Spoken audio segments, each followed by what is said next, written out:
El día de hoy vamos a ver un tema de gran agrado para mí. Es el día de hoy, perdón, vamos a ver bases de la nutrición enteral.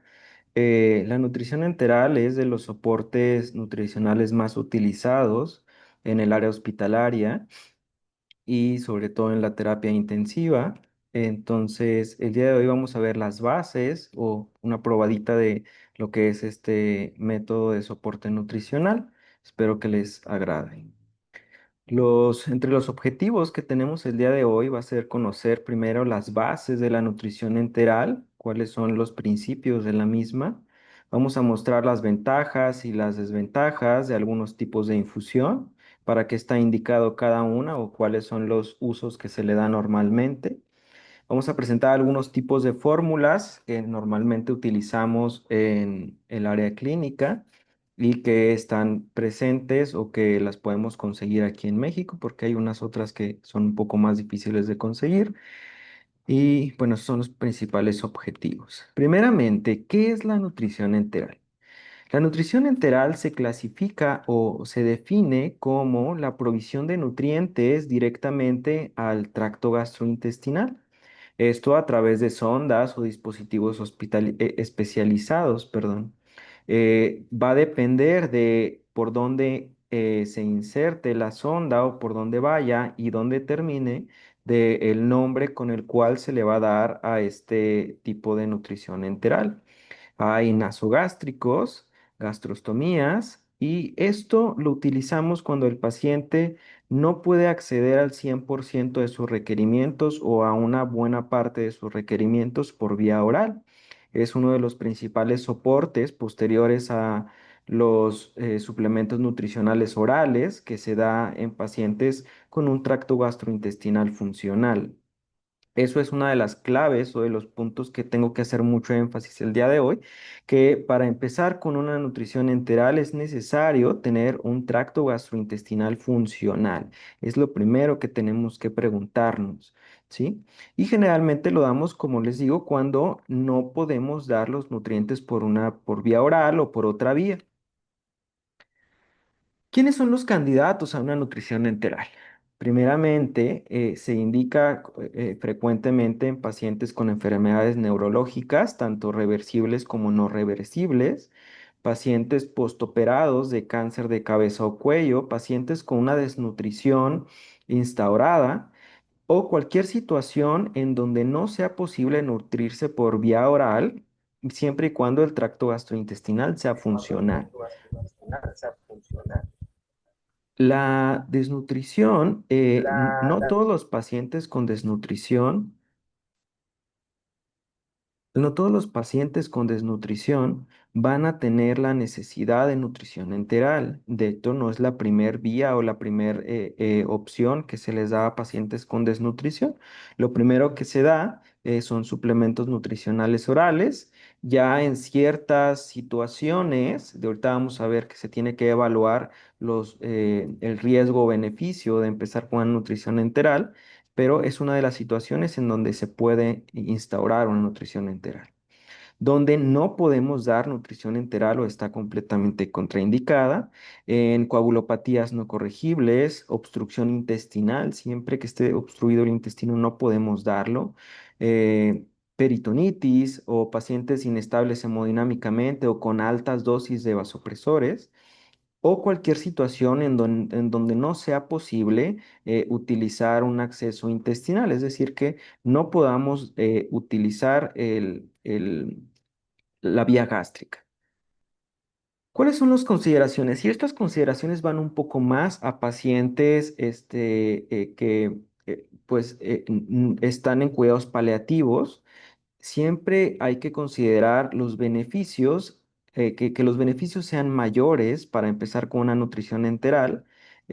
¿Por qué? Porque muchas veces se puede llegar a colocar una sonda en pacientes terminales.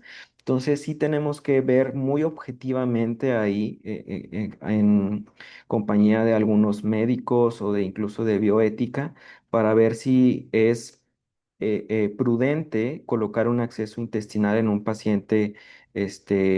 pues que ya no tiene esperanzas de vida o que no tiene mucha vida posterior, para ver si los beneficios van a ser suficientes más que la carga o la contra que va a llevar el colocar un acceso enteral. Entonces sí tenemos que ver muy bien el pronóstico y ver sobre todo mantener la calidad de vida en este tipo de pacientes. ¿Cuáles son los beneficios de una nutrición enteral? Bueno, primeramente, vamos a mantener las uniones estrechas epitelales, las famosas tight junctions, las vamos a mantener lo más íntegras posible. Vamos a tener inducción o se van a estar liberando agentes tróficos como la colecistoquinina, la gastrina, la bombecina y algunas sales biliares porque vamos a tener activo el tracto gastrointestinal. Modula la respuesta inflamatoria de los pacientes, es decir, nos ayuda a no tener una proinflamación, va a estimular el flujo sanguíneo local de donde se esté llevando a cabo por la peristalsis toda esta parte. Vamos a evitar la disbiosis porque es muy común que haya translocación bacteriana en pacientes que llegan a estar en ayuno por periodos prolongados o solo con nutrición parenteral y vamos a tener una menor invasión en relación a la nutrición parenteral. Recordemos que tenemos dos vías cuando no tenemos la vía oral eh, eh, para usarse, la tenemos habilitada. Podemos utilizar la nutrición enteral o podemos utilizar la nutrición parenteral. Siempre se recomienda comenzar con nutrición enteral, siempre y cuando tengamos las características antes mencionadas. Por ejemplo, en las contras que vimos en la diapositiva anterior, bueno, lo más probable es que se haya quedado en ayuno o que empecemos con nutrición parenteral en esas situaciones. Pero siempre que tengamos tracto gastrointestinal funcional y no tengamos contraindicaciones, hay que empezar con nutrición enteral antes de parenteral. Hablando un poco de sondas, las sondas se clasifican de varias formas. Una de ellas, y que tenemos que tener muy presentes, es el calibre de las sondas. El calibre de las sondas se clasifica en French, que es una medida de 3.33 milímetros. Generalmente, los materiales son poliuretano o silicón, hay otros más. Y las más comunes son las de 4 French, que son sondas súper pequeñitas, son muy pequeñas, son para prematuros, para personas de menos de 20 kilos que entrarían generalmente como pediátricos, de 6 French, y van de 8 a 12 French en personas de más de 20 kilos. También hay sondas un poco más grandes, pero aquí lo que tenemos que tener en cuenta es que entre menos sea la amplitud de la luz de la sonda, tiene que ir un poco más disuelta o menos espesa la nutrición en caso de que se opte por una nutrición enteral artesanal. Cuando es pues una nutrición enteral polimérica o mezclas, es un poquito más fácil de infundir. Aquí tenemos una imagen la, de la sonda. Bueno, no encuentro el láser. Bueno, lo voy a señalar nada más con el puntero, ¿va? Aquí tenemos una imagen de la sonda. En cuanto a la sonda, si se fijan, tiene una entrada, tiene algunos orificios para evitar que se tape la sonda y tenemos donde nosotros vamos a infundir la nutrición. Hay que tener en cuenta que esto tenemos que mantenerlo limpio.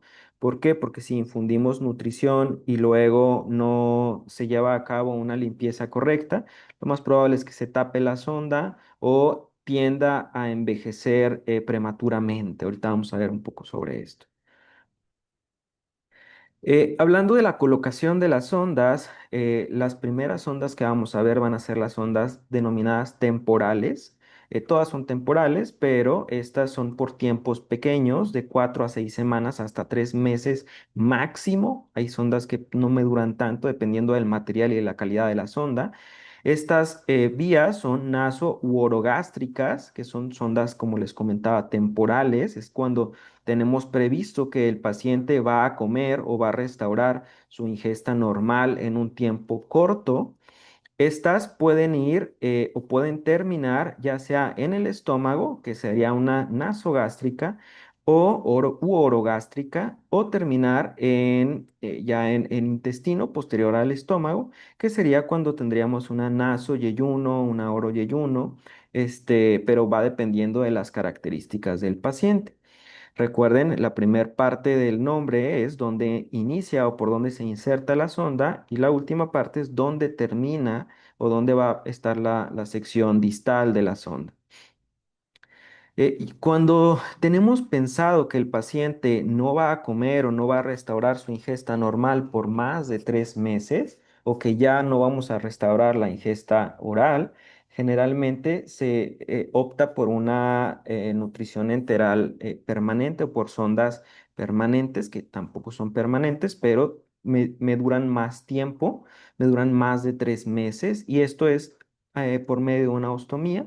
Generalmente son gastrostomías, yeyunostomía o gastrayeyunostomía, que es una cavidad en la pared abdominal en donde se conecta la sonda por en medio de la pared abdominal, como podemos ver en la imagen, hasta el estómago o hasta el yeyuno, ¿sí? Va dependiendo de dónde termine o dónde vayamos a infundir los nutrientes para saber qué tipo de infusión vamos a dar y qué tipo de nutrición se recomienda dar en este tipo de pacientes. En cuanto a tiempos de infusión, estos son los tiempos más comunes que se pueden ver a la hora de dar una nutrición enteral: la infusión continua, la infusión cíclica, intermitente y por bolos. Va dependiendo del tipo de nutrición y las características del paciente, cuál va a ser el método de infusión que vamos a estar utilizando en él. Perdón, vamos a ir viendo de uno por uno. Primeramente, la infusión continua. ¿Qué es? Bueno, es una infusión que voy a tener por 24 horas. Incluso muchas veces no se da por 24 horas, da de 20 a 22 horas, pero se sigue llamando continua. Esto dando un pequeño colchón para las posibles interrupciones de la nutrición enteral, es decir, el paciente tiene que bajar a un estudio, tiene alguna interrupción por cualquier terapia o por cualquier cosa que le vayan a dar al paciente. Entonces, por eso es que se tiende a acortar un poco este periodo de tiempo o se ajusta el tiempo de infusión de la nutrición para lograr cubrir la totalidad de la meta calórica y proteica en el tiempo previsto, es decir, el día. De las desventajas principales que tenemos, como les comentaba, son las interrupciones. Generalmente el paciente va a estar siendo llevado a lo mejor a una tomografía o a estudios. Entonces es común que el paciente vaya o pierda 2, 3 horas, incluso procedimientos quirúrgicos que van a retrasar o van a limitar o truncar el darle la nutrición al paciente. Entonces, estos son algunas limitantes de este tipo de infusión. ¿Cuáles son las ventajas? Bueno, la verdad, para pacientes críticos o para pacientes con riesgo de aspiración es buena la nutrición continua. Se ha visto actualmente que no hay mucho problema con ambas, pero pues va dependiendo de el tipo de paciente.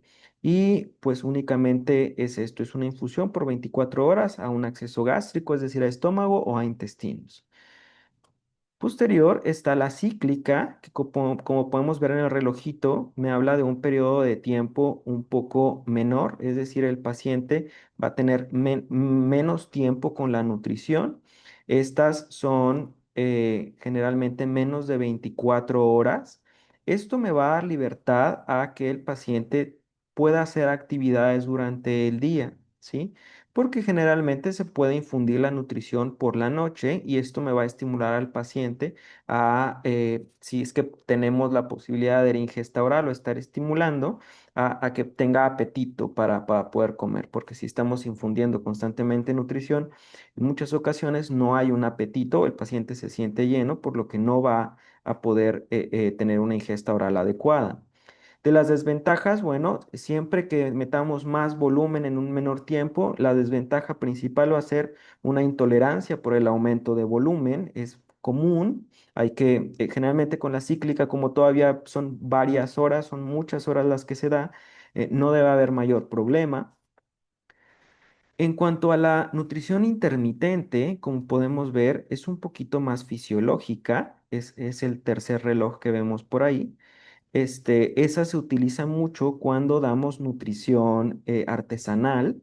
Eh, ¿El concepto cuál es? Bueno, grandes volúmenes de 4 a 6 veces por día y una infusión de 20 a 60 minutos, incluso podemos llegar hasta 120 minutos, tratando de no dar un tiempo muy prolongado si es que tenemos nutrición artesanal, porque pues es alimento y al fin de cuentas tuvo una manipulación y proliferación bacteriana. En cuanto a las ventajas, es mucho más fisiológico. De hecho, los pacientes que se quedan con nutrición enteral es la que más utilizan. ¿Por qué? Porque se prepara la nutrición domiciliaria o la nutrición en casa. Generalmente es nutrición artesanal en la gran mayoría de los casos, por cuestiones económicas y de aseguradoras. Es mucho más fisiológico, por esto es mucho más fisiológico. Incluso el paciente puede llegar a comer en compañía de sus seres queridos y es que se le infunde la nutrición a la misma hora que los pacientes están comiendo. Eso ayuda bastante a integrar a la familia. En cuanto a las desventajas, bueno, como les comentaba, siempre que incrementemos el volumen y reduzcamos el tiempo de infusión, la intolerancia a la nutrición va a estar presente. Y también el riesgo de aspiración podríamos verlo por ahí, ¿sí? Porque sean grandes cantidades, el paciente se acueste o no tengamos un cuidado correcto, pues sí, cuidados a la hora de posterior o durante la infusión de la nutrición. Entonces eso nos puede truncar un poco la, la parte de las complicaciones. En cuanto a los bolos, que es el último volumen de la infusión, tenemos algunas desventajas que, pues, como les comentaba, va a haber intolerancia por aumento de volumen, no en todos, muchos pacientes lo toleran perfectamente y es mucho más funcional para ellos, si lo toleran sin problema.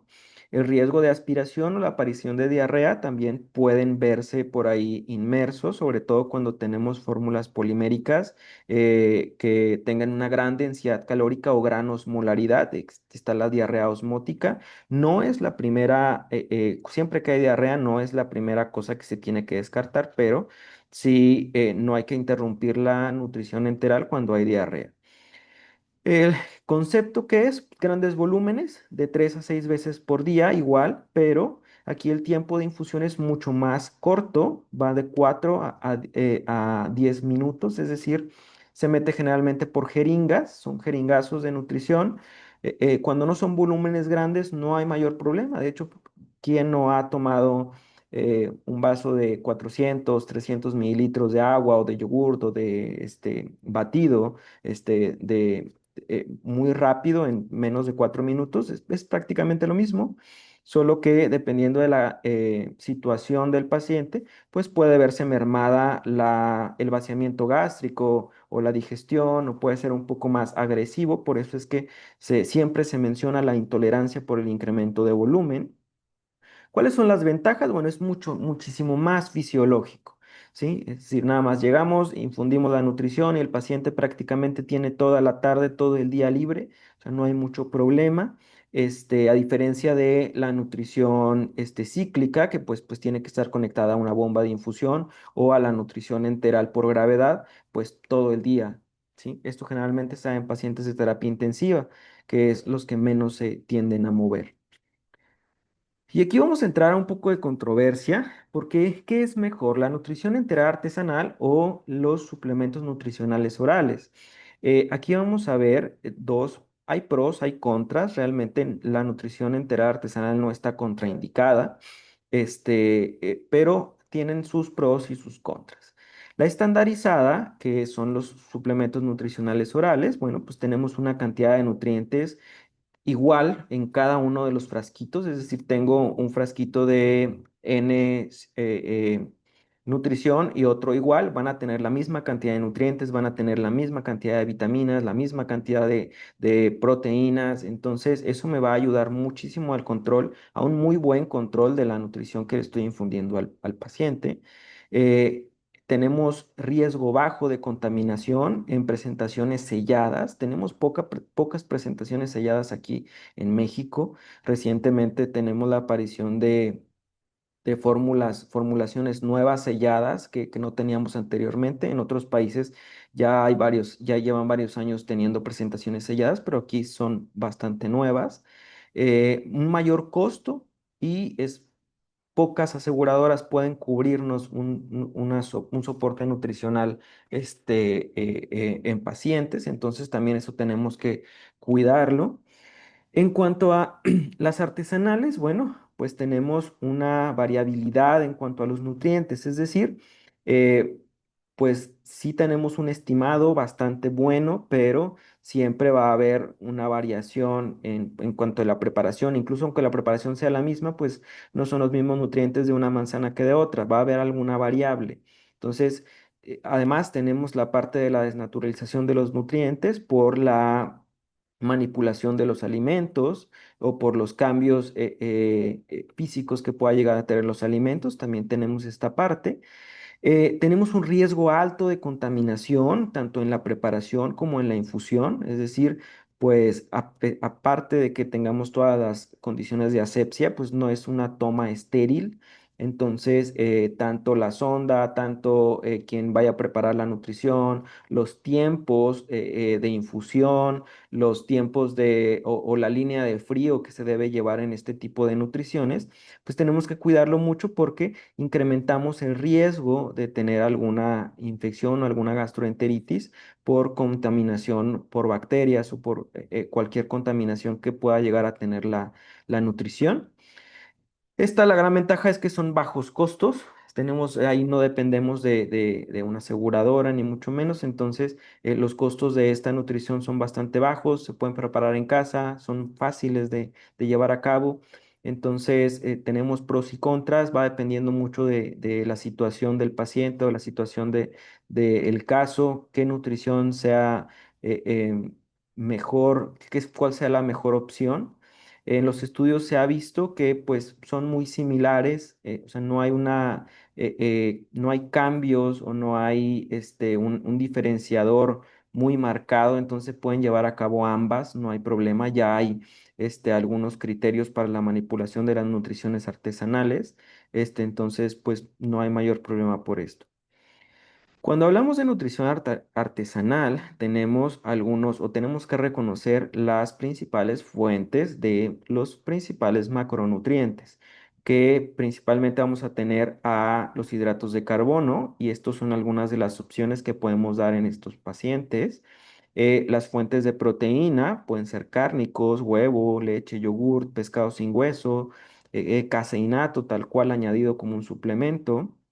Y las fuentes de lípidos, tenemos aceites, chía, omega 3, triglicéridos de cadena media. Digo, ahorita tenemos una gran cantidad de lípidos, de hidratos de carbono y de proteínas que podemos utilizar para preparar estas. No hay problema, realmente es prácticamente un licuadote, nada más hay que calcularlo de una manera adecuada para que tenga los nutrientes necesarios en las cantidades necesarias y sobre todo que tenga la consistencia adecuada para pasar por la sonda y que sea tolerada por el paciente. Tenemos, hablando de fórmulas ya preparadas o estandarizadas, tenemos algunos tipos. Generalmente tenemos actualmente en el mercado más de 100 fórmulas enterales comerciales, y más de 500 variaciones entre tipos de nutrientes, preparaciones, calorías, etcétera, pero generalmente se clasifican en estas tres, que es polimérica estándar, una polimérica estándar que es de 1 a 2 calorías por mililitro, generalmente van de 350 a 700 miliosmoles y tienes los nutrientes intactos, es decir, necesitamos atravesar el proceso digestivo normal de cualquier comida para poder digerirlo y absorberlo. Posteriormente tenemos las nutriciones especializadas para alguna patología, es decir, son nutriciones que fueron diseñadas para tratar de cubrir o eliminando algunos elementos o disminuyéndolos que se ven afectados o alterados en algunas patologías. Por ejemplo, hablando de nutriciones para pacientes renales, podríamos hablar que son reducidas en algunos minerales, la cantidad de volumen de líquido es menor, y esto para ayudar a o darnos herramientas para que sea un poco más sencillo dar o llegar a las metas calóricas y no pasarnos de, por ejemplo, metas proteicas o metas de micronutrientes en estos pacientes, que podría ser muy complicado llegar a hacerlo con fórmulas enterales estándares poliméricas, ya que tienen nutrientes estándar. Y también tenemos las fórmulas elementales o semielementales. Estas tienen una peculiaridad que vienen hidrolizadas, es decir, los nutrientes no tienen que atravesar un proceso de digestión, llegan y se absorben. Entonces, estas para pacientes con enfermedades inflamatorias intestinales o con mala absorción podrían ser una buena opción para este tipo de pacientes. Vamos a ver algunas marcas y algunos grupos de fórmulas. Tenemos algunas fórmulas que fueron diseñadas especialmente para pacientes con alteraciones del metabolismo de la glucosa o diabetes.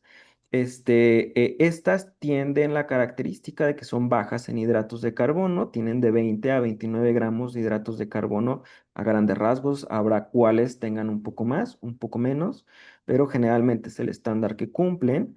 De lípidos tenemos de 8 a 9 gramos, es rica en lípidos. Tenemos generalmente fibra porque nos va a ayudar a retrasar la absorción de los hidratos de carbono de 3 a 7 gramos. Y algunas, como en este caso el glucerna, son adicionadas con mioinositol, que pues nos ayudan a la resistencia a la insulina y entran dentro del metabolismo de los hidratos de carbono. Para pacientes con una enfermedad renal o nefrópatas, eh, generalmente, como les comentaba anteriormente, son reducidas en líquidos, tienen una cantidad limitada de potasio y de fósforo y de sodio, que son los principales minerales con los que tendemos a batallar en los pacientes con alguna enfermedad renal crónica, y la proteína va a variar. ¿Por qué va a variar? Porque hay fórmulas diseñadas para pacientes en prediálisis, es decir, cuando la necesidad de proteína es un poco limitada, va de 0,6 a 0,8 gramos por kilogramo de peso, y las fórmulas para pacientes con diálisis o hemodiálisis, que generalmente tienden a tener una mayor cantidad de proteína, ya que los pacientes tienden a tanto a tener necesidades mayores como a tener pérdidas por la terapia de hemodiálisis y a tener desgastes. Estas tienden a tener 2 calorías por mililitro, es decir, vienen un poco más osmóticas, tienen una osmolaridad más grande. De hidratos de carbono habitualmente tienen 65, muy a grandes rasgos, 22 de lípidos y de 7 a 20 gramos de proteína, como les digo, dependiendo si van enfocadas hacia pacientes en terapia renal sustitutiva o en prediálisis. Aquí vamos a ver un cuadrito en el cual podemos observar cómo se comparan algunas fórmulas para enfermedad renal. Y les digo, tenemos que aprender o tenemos que ir conociendo las fórmulas que tenemos en el mercado. Es muy frecuente y generalmente a los chicos que llego a tener en prácticas en el hospital, tendemos a hacer una práctica en donde vemos los diferentes suplementos que hay en el mercado, los que más se utilizan, dónde se consiguen y toda esta parte. Y vemos las diferentes opciones que hay, por ejemplo, para una misma patología.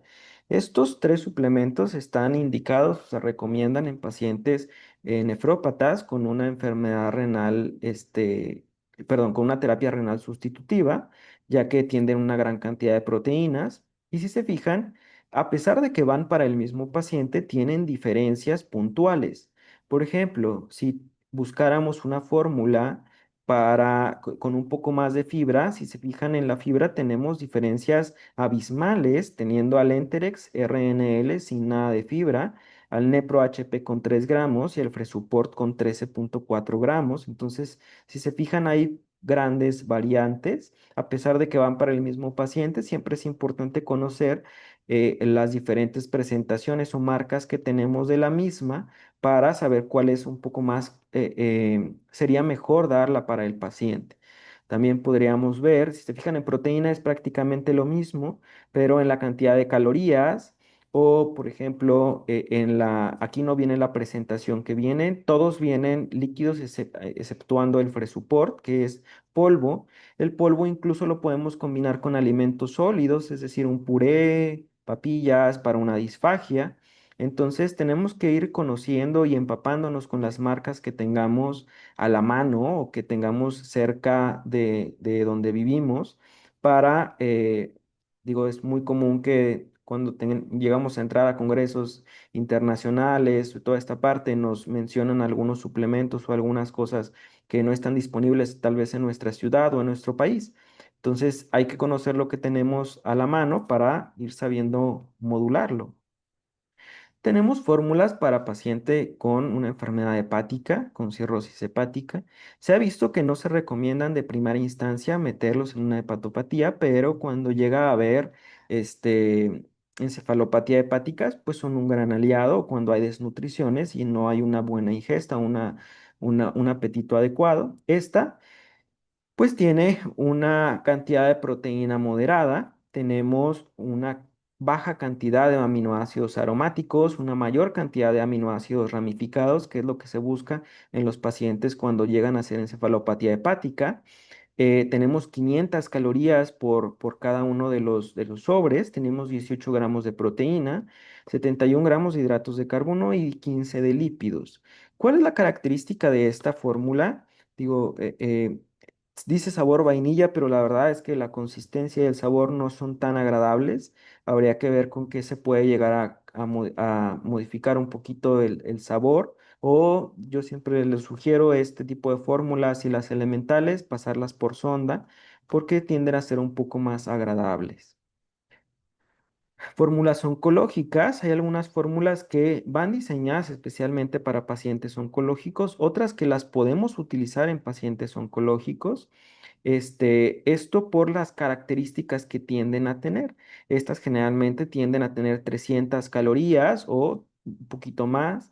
Tenemos 20 gramos de proteína, tenemos 24 gramos de hidratos de carbono y 13 de lípidos. Estas me pueden ayudar en pacientes con poco peso, en situaciones de hipercatabolismo, en pacientes con enfermedad pulmonar obstructiva crónica, en cáncer o simplemente en pacientes que no lleguemos a alcanzar su requerimiento, tanto calórico como proteico. Hay que tener en cuenta que estas como sí tienen una osmolaridad consistente por la cantidad de nutrientes que tienen y por el poco volumen que llegan a tener, pues podemos llegar a tener alguna diarrea, pero pues nada más habría que modificar un poquito la cuestión de volumen de líquido que le añadamos.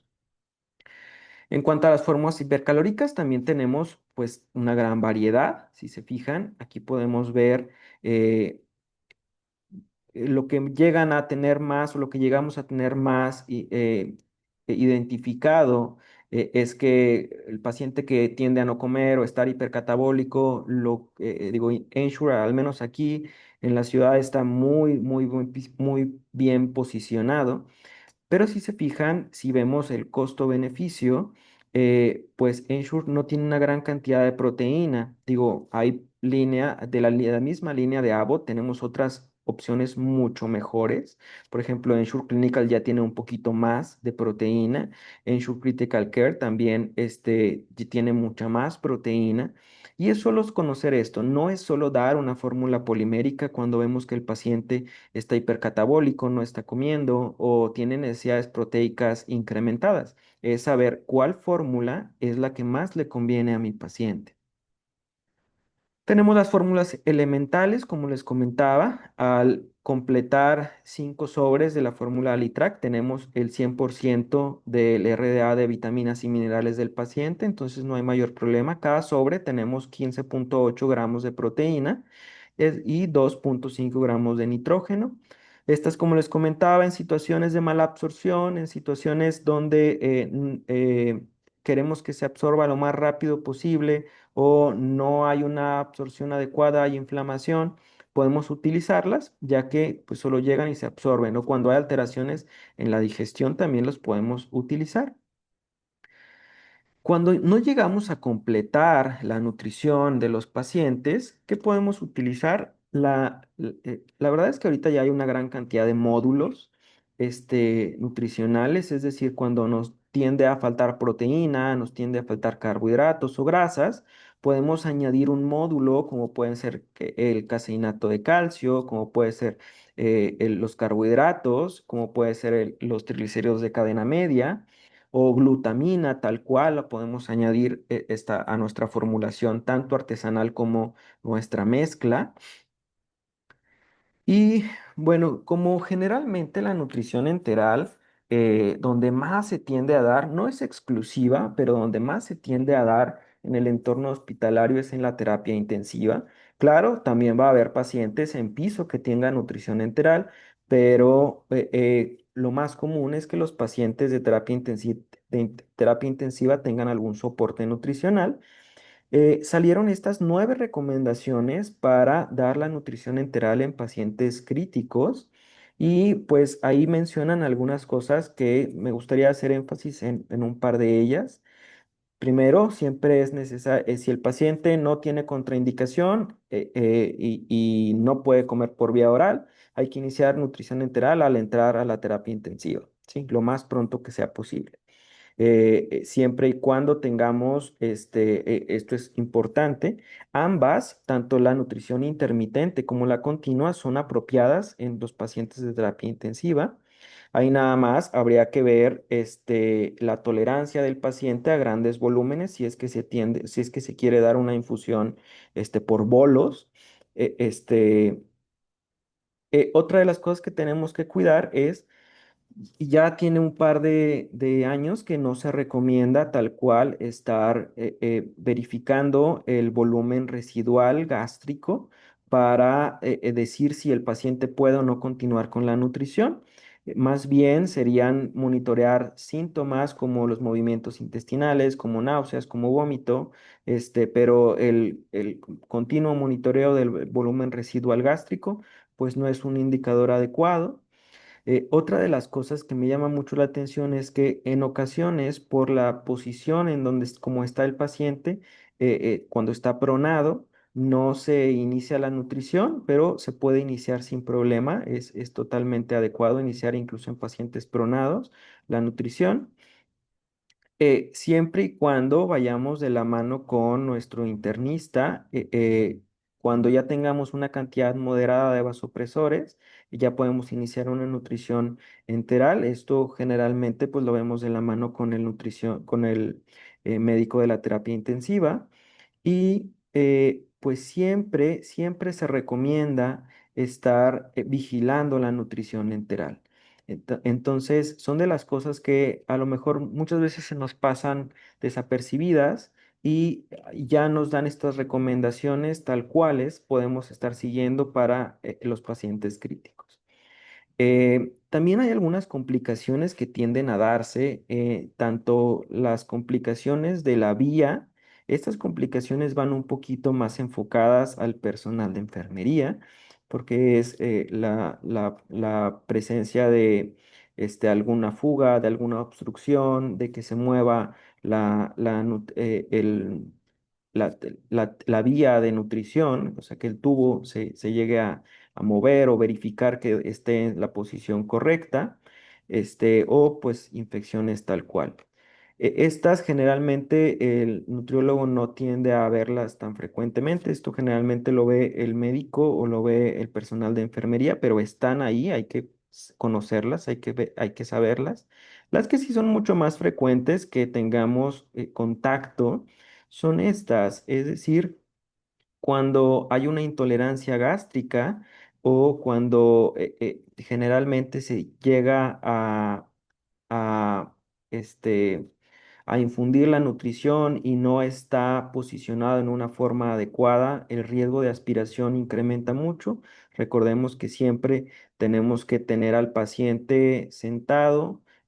30, 40, en un ángulo de 30 a 45 grados para tanto en la infusión como el tiempo posterior a la infusión de de la nutrición para tratar de reducir el riesgo de aspiración. Ahí, pues también una de las cosas que tenemos que cuidar es el síndrome de dumping. Cuando tengamos síndrome de dumping, siempre se recomienda pues cuidar tanto el tiempo de infusión como ver la cantidad de hidratos de carbono y en la forma en que estamos dando los hidratos de carbono.